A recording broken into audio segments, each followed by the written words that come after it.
So yung relationship mo bago kay Rocky, di ba, younger din sa'yo, yung kay Richard, ng 13 years.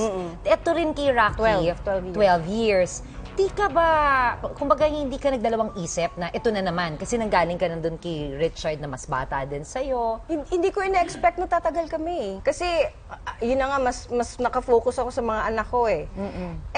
It turned out na maalaga siya sa mga bata. So technically, nasa showbiz din si Rocky, di ba? Kasi isa siyang modelo. Wala bang selosan sa inyo? Wala. Kasi, kahit may kissing scene nga or basta may love scene, Wala okay na, lang ako oo. kasi trabaho lang naman eh. Paano niyo hinahandle ang intriga? Hindi siya nagbabasa eh.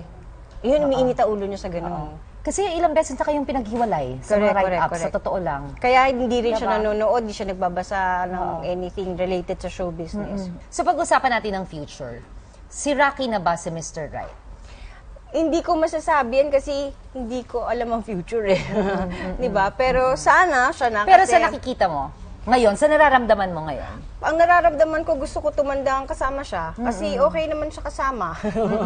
At saka maalaga Sa kayo siya naman sa ang amin. gusto natin, di ba? May kasama tayo hanggang sa pagtanda natin, di Oo. ba? Ay, kung mawala pa siya, okay na siguro ako na ako lang at mga anak ko. Pero syempre, eventually, mawawala rin mga anak ko doon, At mag-aasawa magkakapamilya rin. din Oo, sila, oo. di ba? Pero okay na ako kay Rocky ngayon. So, sabi mo nun sa isang interview, hindi mo sinasara ang pintuan mo sa usapang pagpapakasal. Pero ang mga anak mo, medyo ayaw daw. Ngunit, oo. Si Miguel, siguro years ago, sinabi niya na last na yun, na yung kay Dada. Tawag niya kay Richard Dada eh. Last na yun si si Dada. Sabi ko, sige. Pero nag-uumpisa pa lang kami ni Rocky noon. So parang ngayon baka iba na. Pero hindi ko rin tinatanong and bahala na. Napapag-usapan niyo ba? Siya gusto niya, kaso hindi pa ako annulled eh. So, linawin natin, no? Siya ang huling lalaking mamahalin mo ba? Sana. Sana. Sana. Oh. Ready ka na ba? Yes. First question. Beauty secret, diet o exercise? Diet. Okay, plastic surgery, yes or no? Ayoko, baka di maiba. No. Plunging neckline o miniskirt? Ayaw nga! Plunging! Pakasar. Hotness rating, 1 to 10. Gaano ka-hot si Rocky? Oh, 10! 10! Yes! Ako 10.5! Favorite spot yun ni Rocky sa bahay, bedroom o kitchen? Ha! Bedroom o kitchen? Bedroom! Ayun ang romantic. Breakfast in bed o candlelight dinner? Breakfast in bed. Yee! Kailan kayo huling nag-LQ ni Rocky? Ano yung isang araw? Follow-up question, sino ang may kasalanan? Ako? Susunod na question, sino ang nag-sorry? Ako? Mabait ka. Kailan ka huling nag-I love you kay Rocky? Ay, parate. Parate. Now or forever? Now. Now. Okay, yun. Yee! Galing. Balikan natin. Sige, beauty secret, diet o exercise? Ang sabi mo, diet. Oo.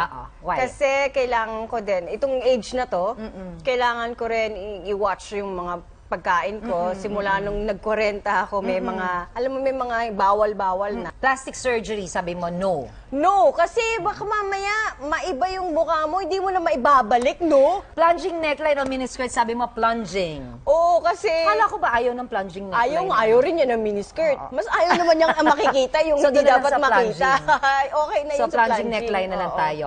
Hotness rating, sabi mo, gaano ka-hot si Rocky? Sabi mo, 10. 10! Oo, naman. Diyos ko, gusto niyo ng 10.5 pandesal? nga ako. Sa isang panadero lang ako at sa isang bake shop lang ako bumibili ng pandesal. Yun na! I love it, diba?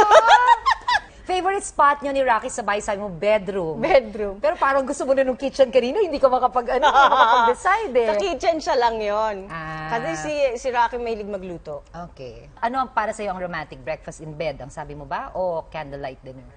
Breakfast in bed. Oo, bakit? Ay, alam mo na kung anong kasunod nun. Akala ko sabi mo, alam mo naman, matakaw ako. Kailan kayo huling nag-LQ ni Rocky? Sabi mo nung Nung isang isang araw. araw, oo. So, sino may kasalanan nito? Ako. Ikaw.